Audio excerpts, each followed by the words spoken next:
So I'm 2 years down the line now, and I think it's taken that long to actually work out what I enjoy doing. Right. And I found the e-commerce side of things, actually didn't really enjoy it that much, and people were asking us to do stuff that I really didn't want to do, but they would pay quite a lot of money, Yeah. to have it done. But I just didn't like it, and I thought, well, if you're going to be spending a big portion of your day doing something, you need to enjoy it. And I, in amongst all that, I was offering a social media package as well. So I come up with the idea of like a lockdown package, because I realised that when people were coming back after lockdown, the money wasn't there, the budget wasn't there, but there was a couple of types of people. So there was new startups. So you got people who kind of started a business during the pandemic as well, who just were clueless with social media. So you know where I'm going with that. And then there's the other ones who are quite established, but they've either lost the passion for doing their own social media, they're bored with it, or they just haven't got the time. Mm-hmm. It's kind of like those, two types of people there. And so I set up a leave and lockdown package, which was really popular. Like, I mean, unreal, the amount of people that took us up on that offer, which literally took us to being booked out. And that was mostly to give people the opportunity to find out what it was like to outsource, so to give them a little bit of a taste of, you mentioned at the start, like how hard it is to give over like control of your baby, really, isn't it? It's your business, and you kind of, this is like an interesting point for us, right? So I've only literally just started outsourcing bits of what I do. I've got a very structured strategy. I mean, I don't know how, I looked back before we came on Claire, and we'll get onto the lounge part of it, but you've only been in the lounge 3 months, and I was like, God, is that all? I thought you were in for way more, unless I've seen you kicking about somewhere. But when I've pretty much designed my own strategy based on experience, based on like listening to experts, testing stuff out, doing it all, right? And there's like daily things that you have to do to grow a following, to get ideal clients in. So I've getting to the point now where, because my businesses are growing so fast, I'm having to outsource those types of things, and it's only been the last couple of months. What my question is because it's and this is what I struggle with. If I was to hand over my social media, right, to someone, like, my personality is huge on social media. People that come to me. How do you follow that? How do you pick that up and do that? It's funny, because I actually had this conversation with somebody on Friday. Right. So it's all about finding the person that can sort of mirror your personality and embody your brand. It's not about just picking the first person that comes along. Like, I'll get people that will come to me, and I know I won't be able to work with them, and I'll not be able to give them, and that's fine. It's all right to say, I'll not be able to do that, but such and such can. Do you know what I mean? Uh-huh. But I mean, I've got somebody I've done her social media with for nearly 2 years now. And it took me, I did say, and I was honest at the beginning and said, I need to become you, right? Literally, I have to become like a clone of you, and I have to talk your talk, in your content, and I was even, answering messages and stuff on her behalf. Yeah. And it did there was a settling in period, and in the end, it just becomes second nature. You know what I mean? It just becomes second nature, but that's all about finding the right person. Mm-hmm. Do you know what I mean? But going back to this conversation I had on Friday, so recently LinkedIn has become a really big thing for, I suppose, the people are sort of realizing the impact that you can have on LinkedIn, and it's basically a little gold mine is what I would say. So I literally have about 10 clients now who I manage their LinkedIn for them. So what I do is I ghostwrite and do all the content for them.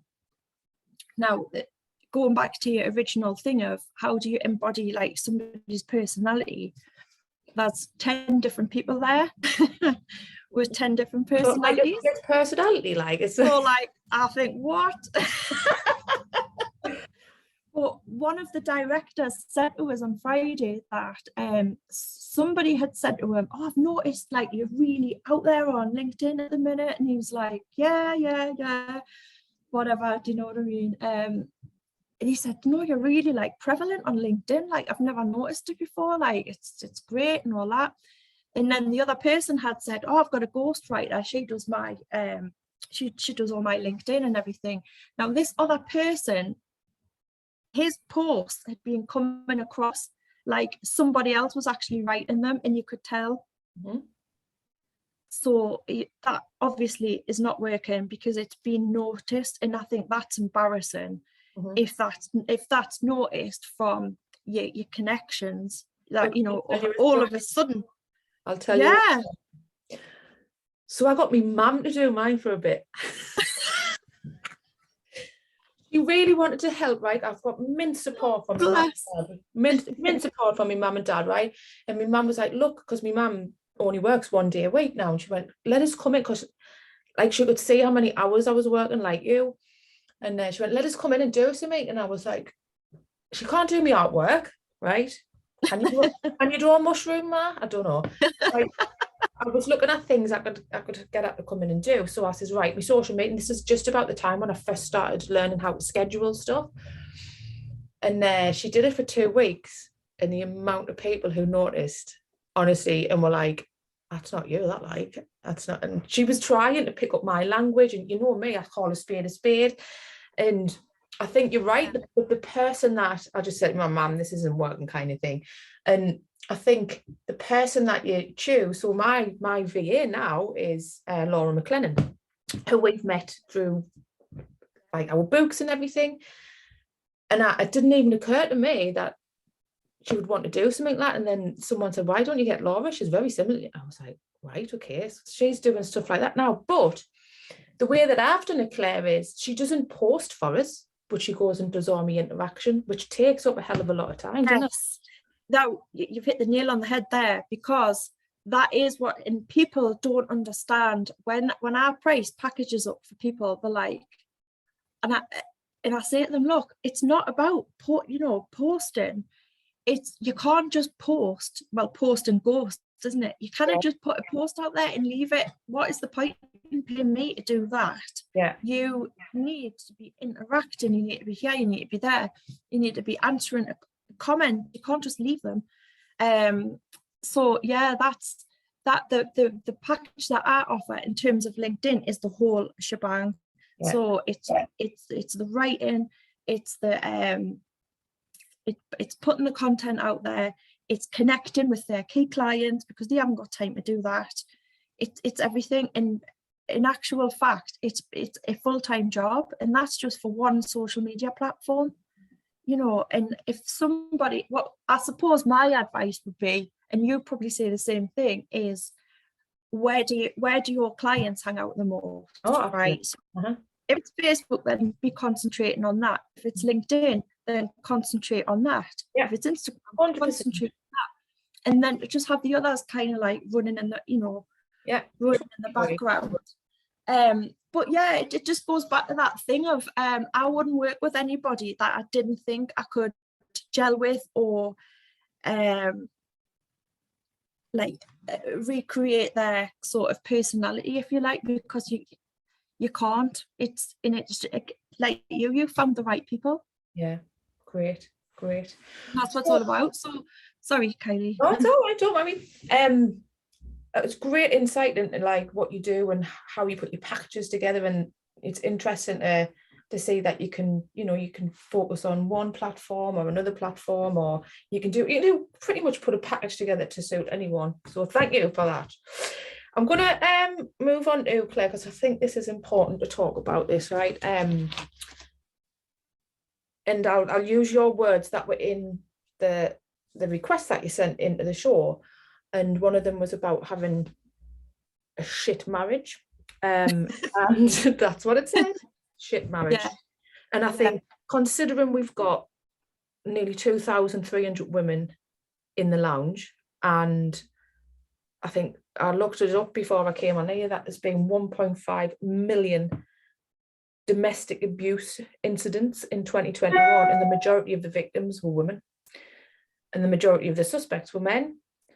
So I think talking about this, there's going to be some people in the lounge who were impacted by it. And I always say, I know it's a little bit of a different situation, but like, a lot of people are not supported either by their partners. And 100%. so Yeah. tell us your story, I suppose, Claire. So I was married twice, but my first marriage, I was with my first husband for about 11 years. And so I had my son with him, and when he was 4 months, I think it was, I found out that he'd been messing about with other women and everything else. And I kind of just didn't take any prisoners. It was like, right, that's it, it's finished. The house went up for sale the next day. No joke, it was sold within like a week, and I moved on. I literally moved out with a small baby, and that was that. Now, what happened after that was, I didn't really have much breathing space of like leaving a marriage, and then, you know, you would normally have like a settling in period, as I would call it, you know, finding your life type of thing. What happened was, there was a lot of events happened in a short space of time. So I lost my dad suddenly. I went back to work. I was still a medical rep at this time when I had my son. So I went back to work. The first day I went back to work, I was down in London, and I got a phone call to say my dad had died suddenly, and I had to fly back literally the next day from London. Right. Now, so that was, see, I'm the type of person, I don't really stop to take stock of anything. I kind of just got on with it, and I didn't really take any time off work because I'd only just gone back. Yeah. And then obviously the divorce. Mm-hmm. So what happened was, I met this wonderful man on a dating website, and not so long, probably about 7 months after I'd left my ex-husband, to be fair, so it wasn't a very long time at all. And very charming, you know, it was very quick. It was all, how can I put it? It was all a bit of a whirlwind, really. Like I fell head over heels with him straight away. Did you go and have like a first date kind of thing? Yeah, we did. We met up, and you know, it was all very lovely. He had a daughter from a previous marriage. He was very upfront, told us, you know, everything, I suppose. Yeah. Very charming. And within like a couple of months, I was pregnant, literally. So you can imagine all these things going on. And unfortunately, I lost that baby at the 12-week, 13-week scan. So then I had that to deal with. Mm-hmm. Not many people know about this, by the way. So it's kind of like, it is a bit, you know. So then I had that to deal with. Mm-hmm. So we just, everything was fine. So I thought. Then we got married 8 months after we met each other. And when I look back, people will go, what the bloody 8 months, Christ almighty. It happens. It does. It works for some people. So we got married. 2 weeks before we got married, I found out I was pregnant again with now my nearly 14-year-old Sophia. So she's here. And then what happened was, during that pregnancy, little things started to come out, you know. I'm getting all like, what? Yeah, like what? How can I put this? Really difficult to explain when you're in it, and then you come out of it, and you look. It's like you're looking in on something. It would be all his way or no way, right? Everything had to be his way. Why do you need another pram? We don't need another pram. I wanted to get another pram, and it was all little things like this is not happening, that's not happening. And then I found a couple of text messages on his phone. He was meeting up with somebody and saying he was going out with them boys and this, that, and I kind of brushed it off and just thought, I just wanted to like pretend it wasn't happening. I suppose that was Turned a blind eye. I thought, no, you know, I found this person and I love him, and you know, I'm having a baby and everything else. And then that kind of was there in the background, but he worked abroad quite a lot, so I was on my own quite a bit anyway, so we'd go away for like 4 weeks, come back for a few days and then be away. And then when Sophia was 10 months old, I got pregnant again. You're going to be thinking, have you not heard of bloody birth control or something? Watch the telly, lass. Honestly. So Eva was, this is Eva, who's 12, who I have now. So she was very much a shock.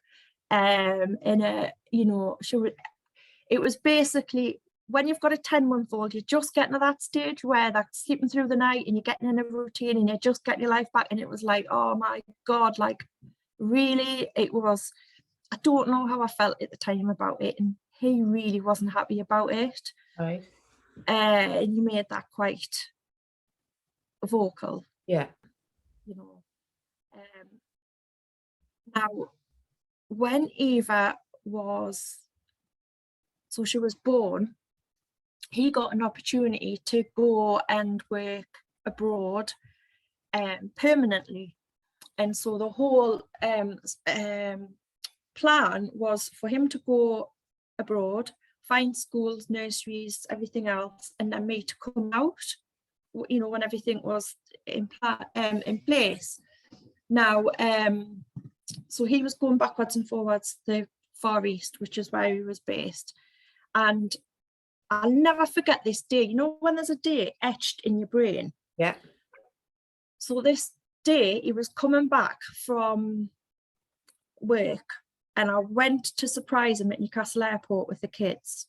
So I'm standing there at the arrivals, and I'll never forget his face. It was like, what are you doing here? It was that type of face. Mm-hmm. And I knew there was something wrong. I knew straight away. I just knew there was something wrong. He never spoke to us all the way home. I got home, and I just knew there was something wrong, and something made us look for a phone. I just did that, and I found a second phone that I didn't know about, and I found on there hundreds of messages from not just one woman, but there was a lot of different women. And I wished now that I hadn't seen them, because I can't unsee them. Yeah. You know what I mean? Yeah. You know when you wished you'd never seen something. Yeah.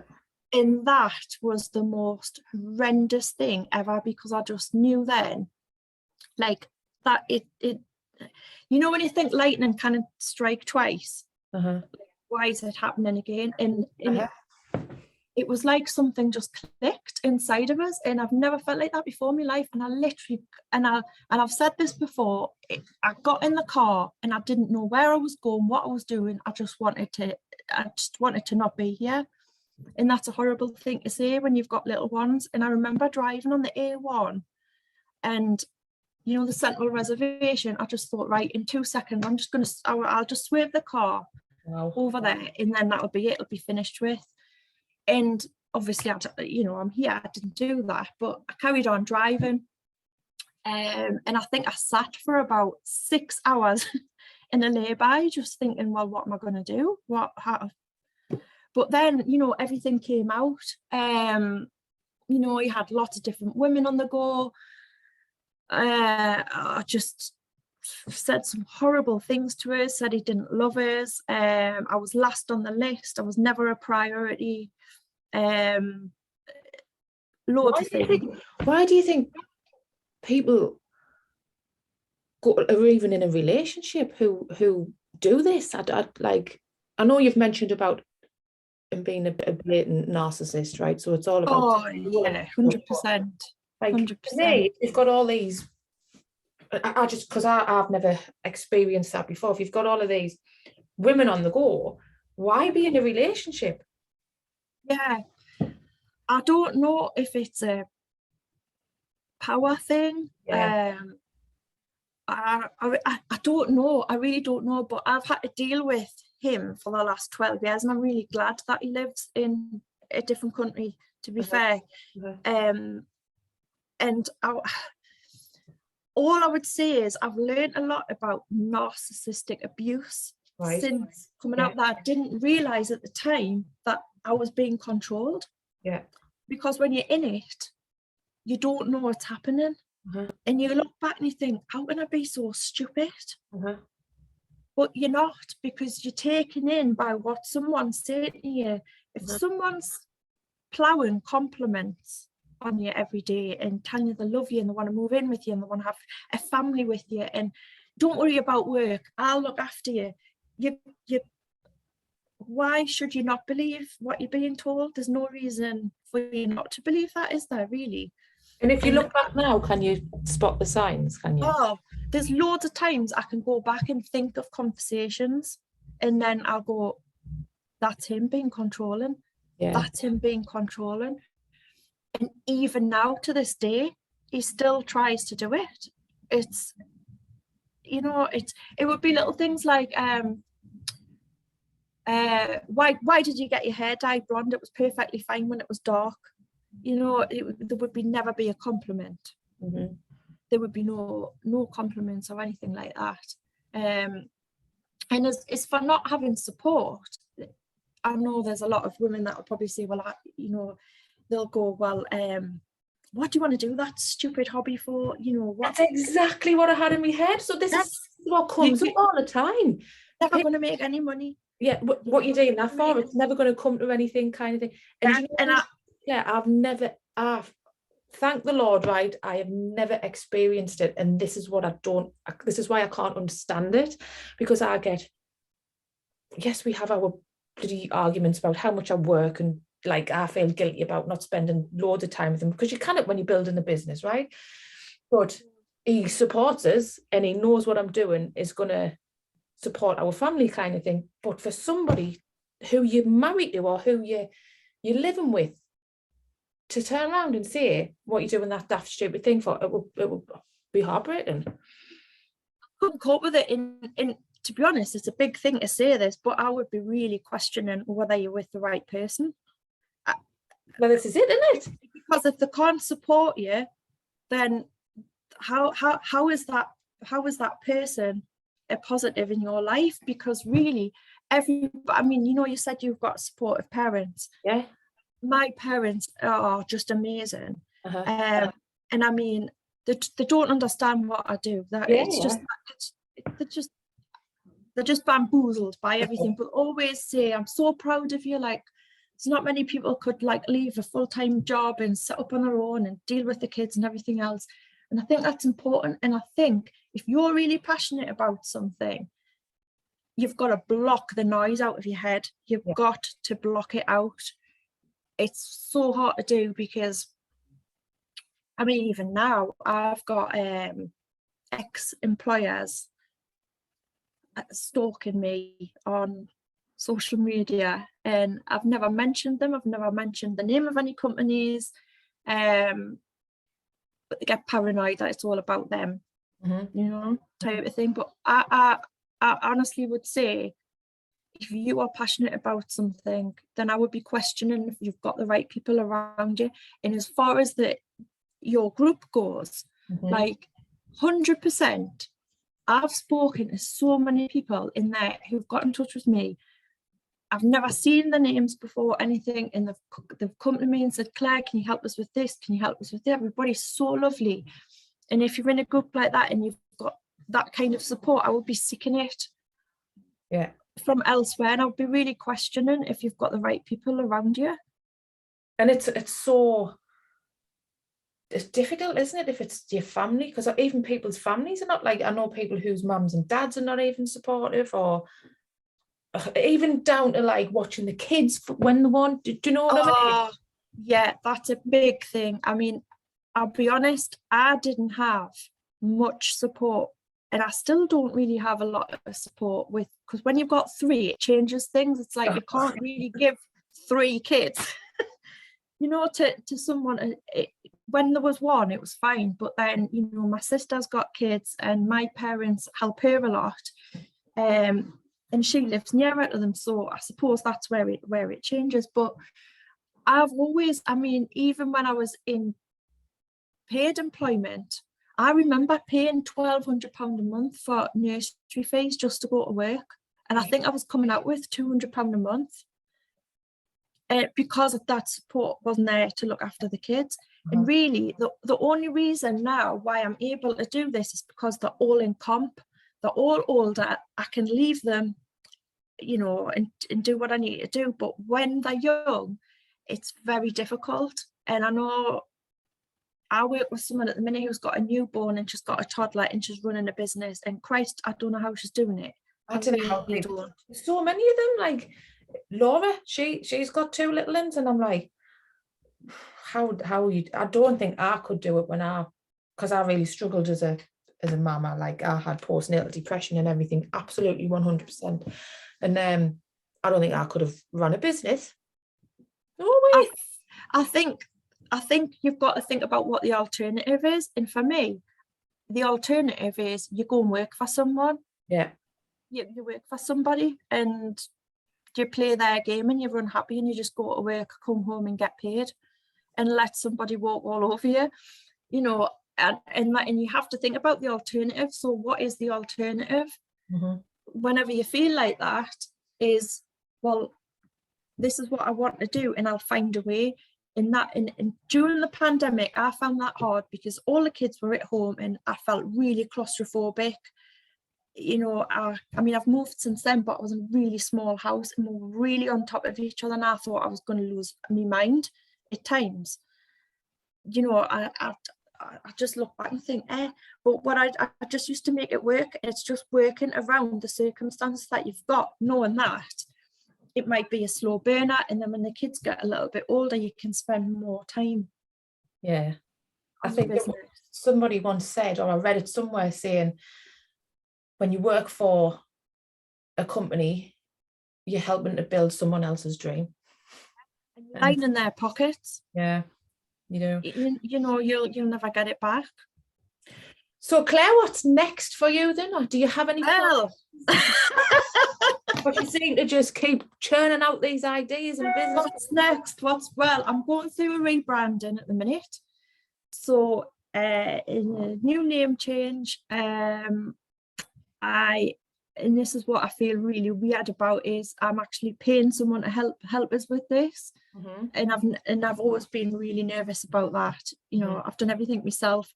I've always done my own logos and everything else, and now I'm just, no, let's do it properly. So I'm working with somebody who, she doesn't just go, right, what kind of business do you run? She is, it's like a holistic, let's look into who we want to work with, what type of business do you want to work with, what, you know, it's more of a holistic approach. So it's going to take a couple of months to get that sorted.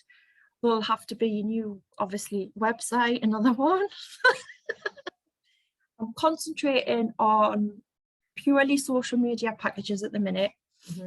So I currently have more LinkedIn clients than I do anything else, but I also have Facebook and Instagram packages, and I also do, you were talking about engagement. I actually do a package which is purely just engagement, which is purely just going in to Instagram and engaging on your behalf. It's a graph. It's really graph, that, man. Isn't it? It is. And ultimately, I would love to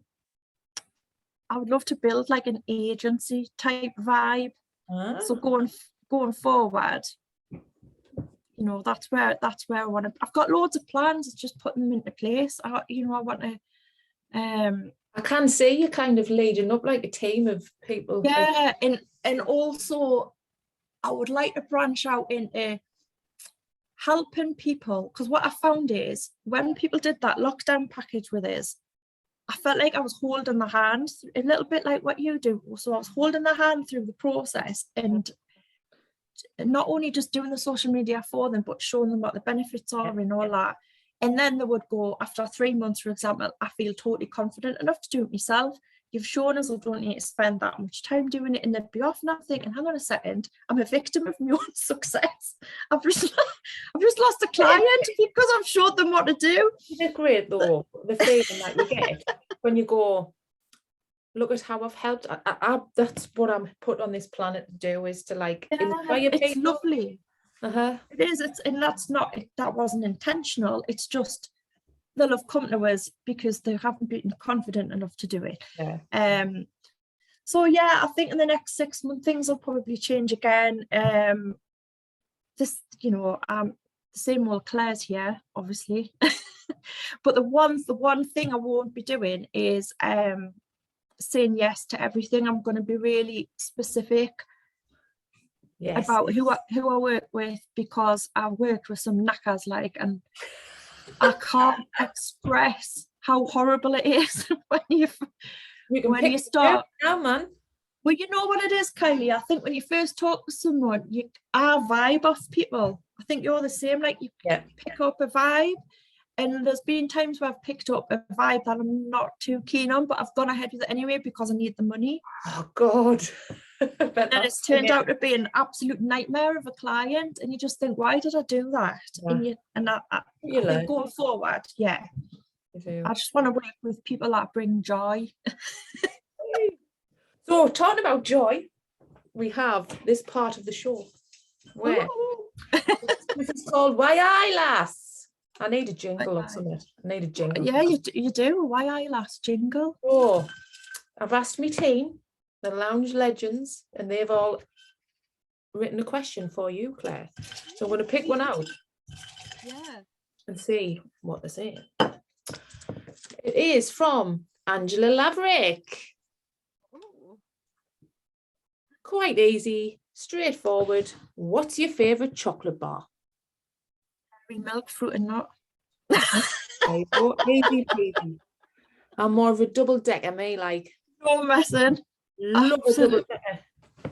Oh, I love all types of chocolate, to be honest with you. But if I had to pick, and there was 100 chocolate bars there, it would definitely be dairy milk, fruit and nut. Will you get a dairy milk Easter egg?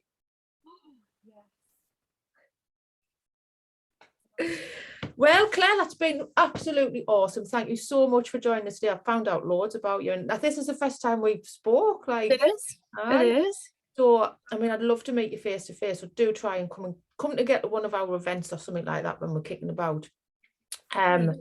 Where is the best place for people to go and find you?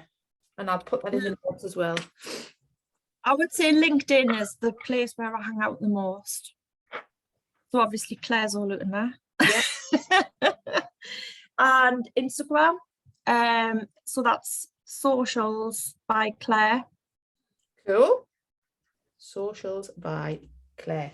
Brilliant. All right. Well, thank you so much for joining and lounging with me. It was brilliant. Thank you. So see you later. Thanks. Bye. Bye.